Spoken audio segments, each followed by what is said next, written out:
আমি যে 30 ডেজের মেহেন্দির চ্যালেঞ্জটা করেছিলাম সেটার কিন্তু আজকে ডে 29। তো দেখতে দেখতে একটা মাস কেটেই গেল। তো কি ডিজাইন করব ভাবতে ভাবতে তো ভাবলাম তোমাদের সঙ্গে একটা জবা ফুলের ডিজাইন শেয়ার করি।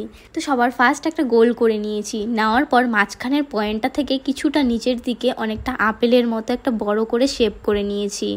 তারপর দুটো লাইন উপরের দিকে টেনে দিয়েছি, আর সেই পয়েন্ট থেকেই কয়েকটা লাইন কিছুটা ডিস্টেন্স বরাবর আমি বাইরের দিকে টেনে দিয়েছি। আর ফুলের পাপড়ির জন্যই সেই লাইনগুলোকে একটার সঙ্গে আরেকটা টাচ করে দিয়েছি, অনেকটা কার্ভ লাইনের মতো ডিজাইন করে। তারপর প্রতিটা পাপড়ির ভেতরেই আমি হালকা করে শেডিং করে নিয়েছি। মিডিলের জায়গাটুকু ফাঁকা রেখে শুধুমাত্র দু সাইডেই আমি শেডিংটা করেছি। আর পুরোটাতেই যদি শেডিংটা করতাম তাহলে কিন্তু দেখতে একদমই খারাপ লাগতো।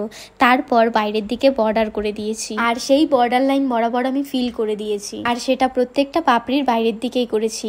তো দেখতে কিন্তু অনেকটা 3D টাইপের লাগছে। তো অনেকেই আছো যারা এরম টাইপের জবা ফুলের ডিজাইন পারো না, তো তোমরা অবশ্যই এভাবে একবার ট্রাই করো।